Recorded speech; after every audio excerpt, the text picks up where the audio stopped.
Hi, good afternoon, good evening, good morning everybody. This is a little video that I've been asked by 2 or 3 people over the time to put on and it's regarding my original 1974 Stratocaster. I don't know why I'm laughing. A couple of people asked me about it generally, and one very observant chap put a comment on about when I used to play it at the railway, and it had flashing, or not flashing, markers, LED markers up the neck, which it never had actually. I think I know what you're talking about, but anyway, let's go from the beginning, the very beginning. I found some photographs here. Now, by the time I produce this video properly, I may have scanned these in and put them on so you can see them properly, but yeah, I had this Stratocaster. I'll show you it in a minute.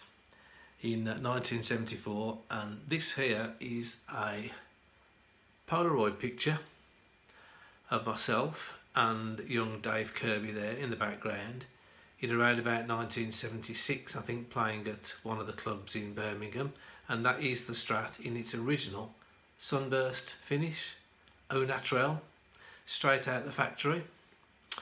And there it is, and a lot of the changes that you'll see along the years, and there have been many, are to do with various amplifiers that I was using as well, although a lot of the changes are purely cosmetic and Strats guitars that you customise.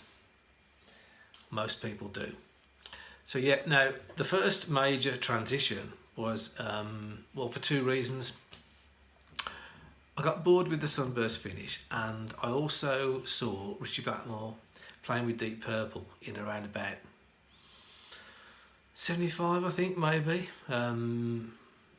Yeah, let's say 75. It was just after David Coverdale and I've forgotten his name now. I'll think of it in a minute. Had joined, and Richie Blackmore spent most of the time actually in the wings. He was having a bit of a strop, but he was playing a natural Stratocaster. So I decided to take sandpaper to it and sand it down and make it a natural finish. So I did that first of all. Now, I haven't got any pictures of the natural finish with the original pickups on it, but quite a lot later, probably in about late 70s, early 80s. It was during the hiatus of when Bandana 1 finished and Bandana 2 started. It was during that hiatus when I changed amplifiers, because with the single coil pickups I was using a big old Marshall 100-watt stack, which was really clean with the Stratocaster, and I was using a fuzz box, an old colour sound tone bender, just to get the crunch. And I didn't want to do that anymore, so I invested in 1 and then later 2 of the 50-watt master volume Marshall heads. Now these were, I think the serial numbers were 2204 Marshall combos, 50-watt Marshall combos, one of the first ones with the master volume, and they sounded fantastic when you cranked up the master volume, but they needed a humbucker to drive them. So what I did, well, not at the same time, so I'd sanded it down a long time before, but it then gained 2 DiMarzio dual sound humbuckers. Now, I found a picture of little old me playing it there. You can just about see that you've got humbuckers on it, and the single coil in the middle is still there. This picture's probably circa 1980. Then I found another picture of it. There she is. Now, by this time, it's had a new scratch plate, and the middle pickup's been taken away, and it's just 2 humbuckers. So this is at the time when I was using the master volume Marshalls with the humbuckers to give it a little bit more power.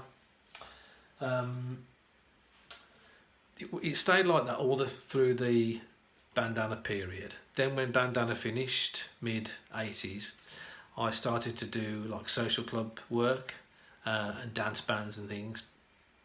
I was looking for a cleaner sound, so I sold the Marshalls and bought a PV amp, and I just needed clean and loud. So at that point it went through another paint job, and the original scratch plate and the original single cord pickups got put back on. Unfortunately, the best picture I can find, and it's very bad, but can't see this now.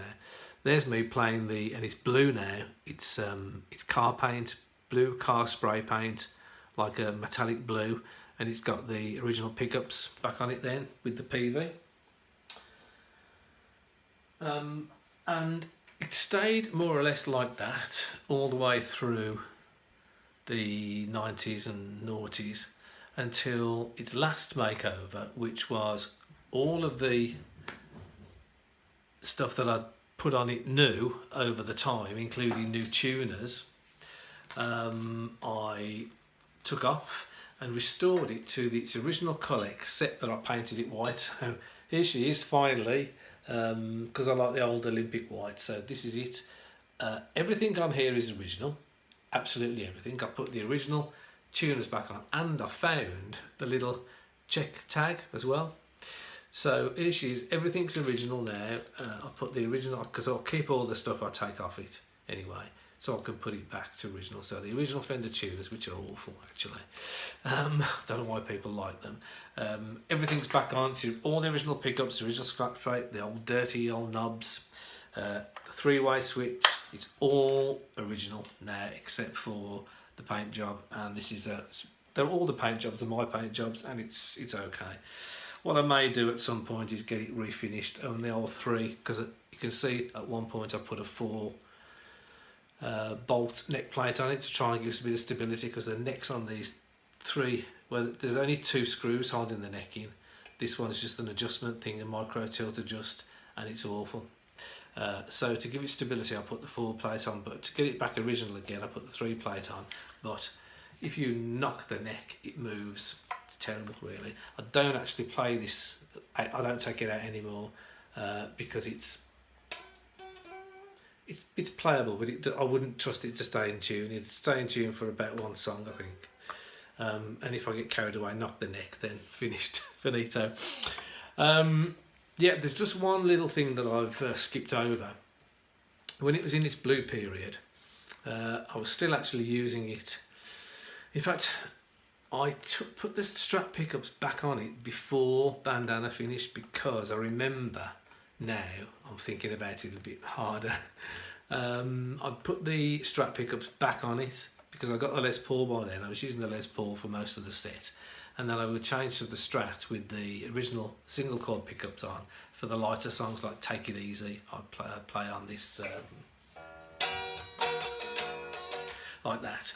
So the single cord pickups went back on, and in fact I actually remember it completely now. In order to give me a little bit of a boost for the single coils, at that point I actually put a little preamp inside it, buried the preamp inside it, and one of these, in fact that hole, if you're very observant you can see it hasn't got a screw in it, it's actually just a hole, that hole there, and that was where the little LED was, which for the boost. When I switched the boost on, the LED came on, and that is probably what that young man is thinking at when he said that there was lights up the neck.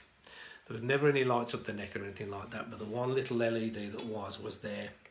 That was when I put the booster in. When I put the single coils back, just to give it a bit more oomph, I put a little booster in for the Bandana stuff. And there you go, that's sort of potted history. So thanks guys, see you again soon.